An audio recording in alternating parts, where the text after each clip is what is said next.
Hey guys, Kyle the Balloon Guy here, and I know a few people were asking about it, and that is how to do the Beauty and the Beast rows. There are some videos on YouTube.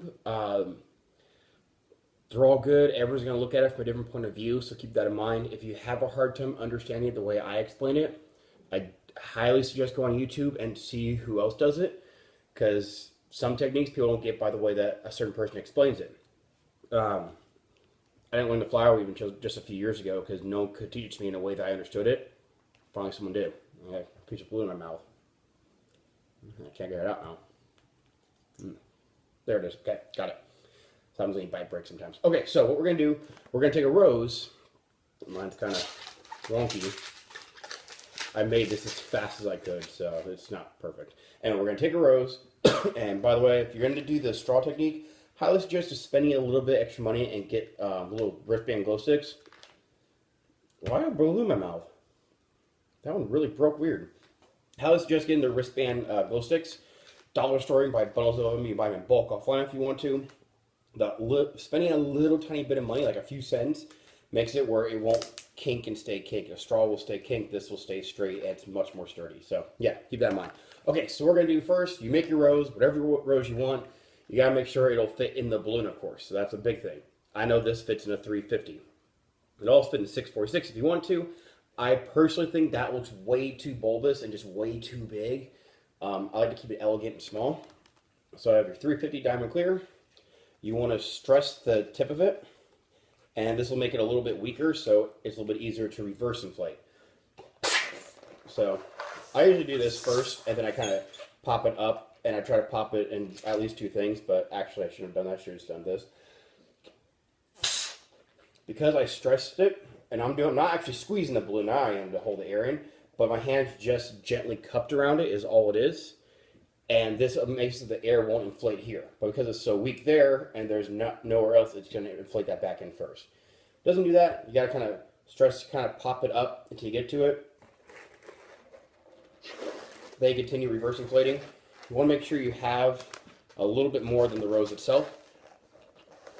That's what I try to do. Just a little bit more. That's good. That'll work. Okay. I always burp my balloons.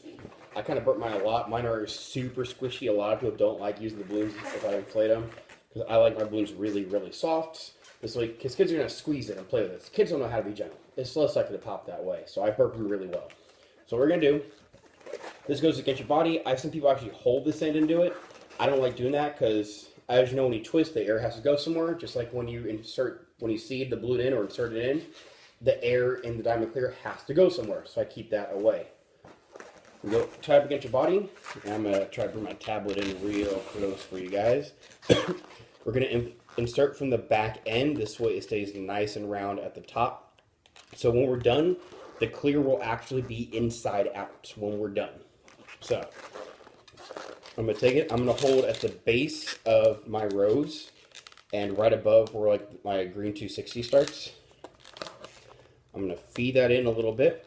I'm going to, right past the pinch twist I did, I grab it with my thumbs. I grab below, I know Shadow, or Aries, that was Aries making that sound. 2 counts.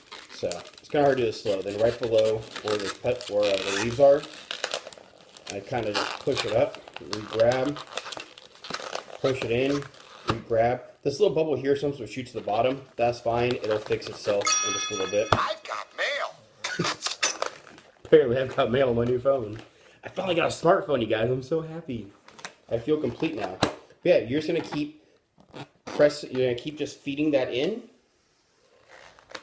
and grabbing. If I'm doing it with a 350 and my 260 and 160 rows like this, because the red's at 160, the green's at 260. I go up pretty close to the end. Now, if you want to, you can just pop this at the top here with like, you know, a needle or a pin or something like that. If you let go real quick, the balloon will wrap itself around most of the time, the clear one. I don't do that ever. I've never actually done that technique because a lot of people, even though popping balloon realistically is not actually all that loud, some people don't like it. So that's why I use lotion on my hands. I'll wear gloves once in a while just to keep the squeaking down. And I do not pop balloons. If I do a bite break or anything, I let air out and I cut it off. I'd rather take that few extra seconds to make sure they're comfortable. So with that in mind, I do a bite break. So I grab the top here, you squeeze the air out, so you have a little bit between your thumb and your index. I do it as close to the top of the rose as I can. Put it against my front incisors, and I'm going to pull my head to the side a little bit. And you get a nice good break, air out. Air may stop going after a little bit. Just grab the top. You can actually see a line where the balloon is cut. And all you gotta do is, if you open it up, it'll start squeaking some more sometimes. Just work its way down to the bottom, so it's wrapped all around. Now when you do this part of the rose may pop, which is why I always make sure there's kind of a lot happening there, just so if something does pop, it still looks good. I found either going really slow or pulsating. The problem is if you go slow, some people have to fill this area and squeeze it up around this. The stress can pop part of the rose. I just started inflating that in first, and I pulsate with my tongue. I don't know why people need to text me right now. No one's texting me all day, but apparently now I'm popular. So I mouth inflate everything. So when I do it, my tongue's going to flick down to let air in and go tit, tit, tit, tit, tit, tit, tit, tit. And that's how I like to do it. Whatever works best for you, play with the idea and find what technique works best for you. Things are always different for everybody. So here we go.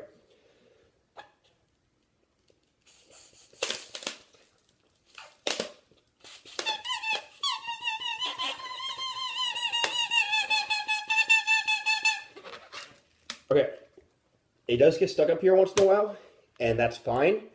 If you just jerk this, if you squeeze really hard and push and stretch that out, you're gonna stress the rose, pop part of it. So I push this down a little bit. I try to unstick it as I'm pushing up on this part.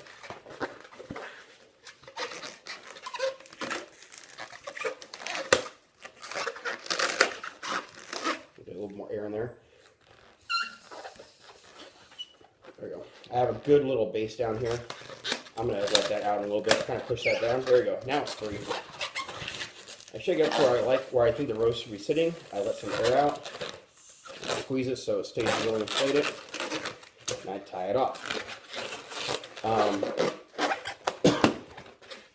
I personally think some people like to put this on a Geoblossom. That's totally fine. Whatever you like. Trying to stretch that up a little bit. Whatever you like to do. I put it on a gold 260 and pinch twist, like 2-finger space ball pinch twist, make a loop around that and attach to the second pinch twist. And this, I usually tie the balloons end to end when I do it, or this end, this knot to the knot of the 260. And I'll do that sometimes with a gold or golden rod. I've seen a few different designs. I actually saw one posted the other day that I actually really like, and I'm probably going to start using that way instead now. It was just layered, a bigger loop and a smaller loop. I got to play with it a little bit, figure it out, but I liked it a lot. So that's how you do the balloon seating. When I do my Princess Belle, like the actual Princess Belle herself, I like her to act. I don't just make it with a yellow dress. I put a blue bow around the bottom of it. So what I do is to make sure that people know it's Belle, I put a 160 rose and a 260 clear, and I put this in her hands.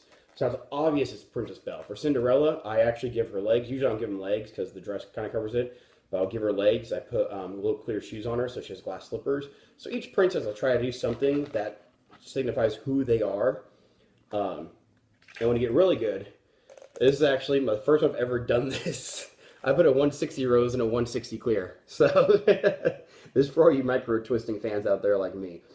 Cody does a beautiful version of this. So Cody, I would love it if you showed off a little bit in the comments and show what you can do, because it's amazing. I just started practicing my micro twisting this past year and I'm loving it. So, but yeah, that's balloon seating. If you have any questions, please let me know. I'll be happy to answer anything you guys want to know. There's a particular thing you want to learn, but it's someone else's design. Like, you know, I always say if you want to learn how to do, you know, David Brennan's mask design, you got to get the video.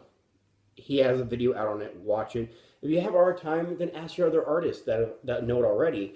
But don't just learn someone's design that they have a video on from someone else. Like, actually give them what they deserve. They worked hard on that. So other than that, for other normal twisting things, like, this has been around for years. Everyone's been sharing it, so I have no problem showing you guys. Let me know if you have any other questions. Be happy to help you guys out, and I will see you guys soon. And, ooh, good news, I was interviewed on the radio. It was awesome. And they want me to come in and do an interview again, like live in person on the air, which I don't know how balloons are going to go over well on the radio, be a bunch of squeaky, and then, hey, it's a dog. Wish y'all could see this. I don't know what they're thinking, but hey, be fun anyway. So, okay, have a great day and a better tomorrow. I'll see you guys soon. Bye.